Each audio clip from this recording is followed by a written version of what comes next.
اپنے دین کو لے کر حرکت میں آؤ. امت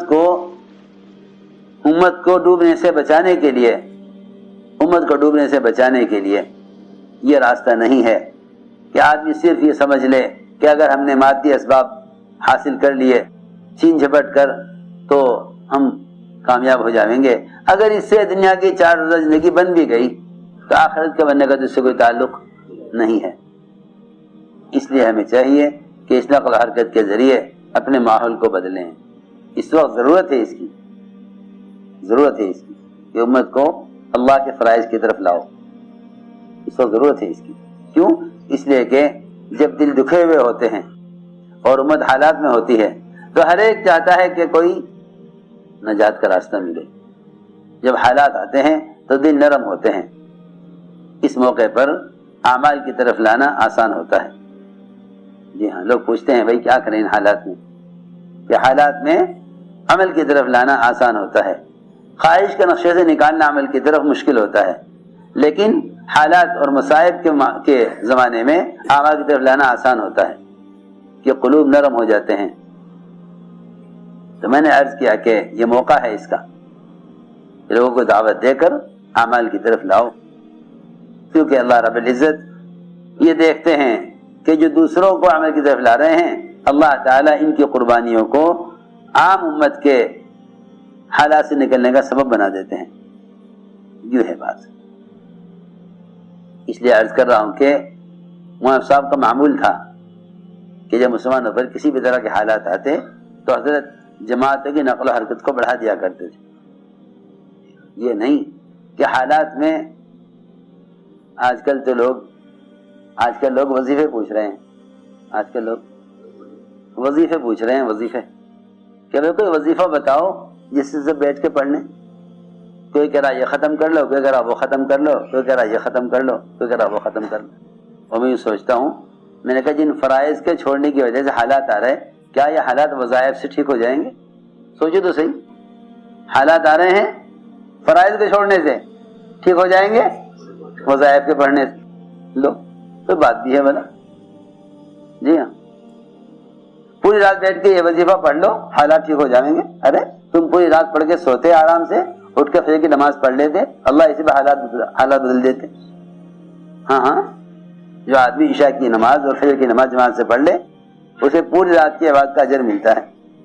میں یہ کہنا چاہتا ہوں کہ اس زمانے میں فرائض سے زیادہ آسان وظائف ہیں. ہاں جی، کوئی وظیفہ بتا دو، مشائخ بزرگوں کے پاس جائیں گے کہ جی یہ حالات ہو رہے ہیں اس وقت مسلمانوں پر، کوئی وظیفہ بتاؤ، کوئی وظیفہ. حالانکہ سب کو یہ بتانا چاہیے کہ حالات فرائض کے چھوڑنے کی وجہ سے ہیں. تم جاؤ، نکل جاؤ اپنے مکان گھر چھوڑ کر اور لوگوں کو دعوت دے کر فرائض کی طرف لے آؤ.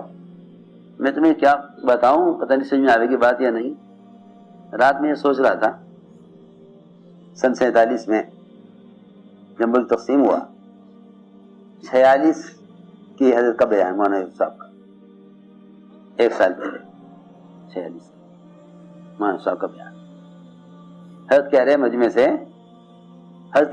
سے میں تم سے خدا کی قسم کھا کر کہہ رہا ہوں، اس وقت تھوڑا سا پیسہ لے کے ملک کے اندر نکل جاؤ، ورنہ سارا کچھ چھوڑ کے ملک سے باہر نکلنا پڑے گا. یہ حضرت کا 46 کا بیان، قسم کھا کے فرمایا مجمع سے، میں تم سے خدا کی قسم کھا کر کہتا ہوں، اس وقت تھوڑے سے پیسے لے کر ملک کے اندر نکل جاؤ اللہ کے راستے میں. اگر یہ نہیں کرو گے تم اب لوگوں کو نماز پر اور کلمے پر آمادہ کر لو، یہ نہیں کرو گے تو سب کچھ چھوڑ کر کہاں سے نکلنا پڑے گا؟ ملک سے باہر. میں جی یہ بات حضرت کی یاد آ رہی تھی کل سے. یہ وقت ہے اس کا. ہم تو بات پڑھتے ہی ہیں، ہم تو روزہ رکھتے ہی. ارے تم نماز پڑھتے ہو، تم روزہ رکھتے ہو، تمہاری نماز روزے سے تھوڑی حالات بدلیں گے. تمہاری نماز روزے سے حالات تھوڑی بدلیں گے. تمہاری نماز روزے سے حالات نہیں بدلیں گے. تم دوسروں کو نماز روزے پر لے آؤ گے تو حالات بدلیں گے. یہ میں تم سے قرآن حدیث کی بات سیدھی کہہ رہا. قرآن حدیث بھرے ہوئے ہیں اسے کہ تم حالات سے اپنے اعمال کے ذریعے نہیں نکل سکتے. تم حالات سے جب نکلو گے، جب دوسروں کو تم غفلت سے نکال دو. اس لیے کہ اگر پیر کے انگوٹھے میں زخم ہے تو یہ نہیں کہا جاتا کہ پیر کا انگوٹھا بیمار ہے. میں نے کہا بھائی فلاں صاحب بیمار ہیں. فلاں صاحب کیوں بھائی؟ فلاں صاحب حالانکہ پیر کا انگوٹھا بیمار ہے، مگر بیماری کی نسبت پورے آدمی کی طرف کی جاتی ہے، پورے شخص کی طرف. ہماری بات سمجھ میں آ رہی؟ بیماری کی نسبت کی جاتی ہے پورے شخص کی طرف. فلاں صاحب بیمار ہیں، حالانکہ بیماری کہاں ہے؟ صرف پیر کے انگوٹھے میں. بس حدیث میں فرمایا ساری دنیا بکھرے ہوئے مسلمان ایک جسم کے اعضاء کی طرح ہیں. اگر پوری دنیا کے کسی کونے میں بے دینی ہے تو ساری امت بیمار ہے. اگر بے دینی کسی ایک کونے میں کسی ایک ملک میں ہے تو ساری دنیا میں مسلمانوں کا دین ناقص ہے اور سارے مسلمان بیمار ہیں. یہ نہیں کہا جائے گا کہ فلاں ملک میں لوگ نماز چھوڑ رہے ہیں. ہماری بات ذرا توجہ سے سنو. سارا بدن صحت مند، پیر کے انگوٹھے میں زخم، ڈاکٹر کہتے ہیں اگر انگوٹھا نہ کاٹا گیا فوراً تو یہ بیماری بڑھ جائے گی، پیر کاٹنا پڑ سکتا ہے اور آگے جان کو بھی خطرہ ہو سکتا ہے. کیوں بھائی؟ ایسا ہی ہے نا. وہ پورے بدن کے تحفظ کے لیے پیر کے انگوٹھے کا علاج کرتے ہیں اور ہم یہ سوچ کے چھوڑ دیتے ہیں ارے ہم تو نماز پڑھ رہے، کوئی نہیں پڑھ رہا تو کیا بات ہے، وہ جانے اسے اپنی قبر میں جانا، مجھے اپنی قبر میں جانا. کہ قبر کا تو معاملہ بعد میں ہوگا، پہلے دنیا جو جہنم بنی گی اس کا کیا کریں؟ ہاں سوچنے کی بات ہے. ایک بے نمازی کے نام سے 40 گھروں تک، آپ کے محلے میں 40 بے نمازی ہیں تو کتنی نوسط ہوگی؟ اس لیے کہہ رہا ہوں کہ انفرادی اعمال سے مسئلہ حل نہیں ہوگا.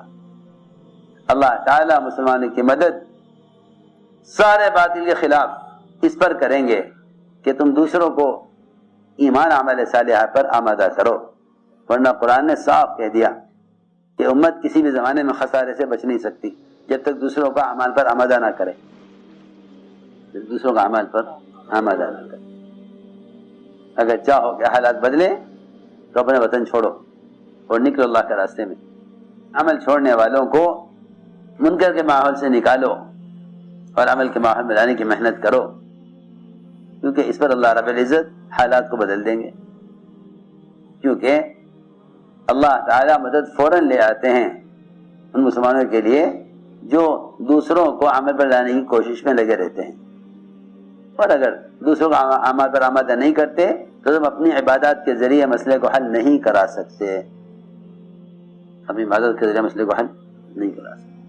جتنی چاہے اعلیٰ نماز پڑھ لو، جتنا چاہے اعلیٰ ذکر کر لو، حالات تمہارے اعمال سے بدلیں گے نہیں. حالات عمل سے بدلیں گے نہیں جب تک دعوت پر نہیں آؤ گے.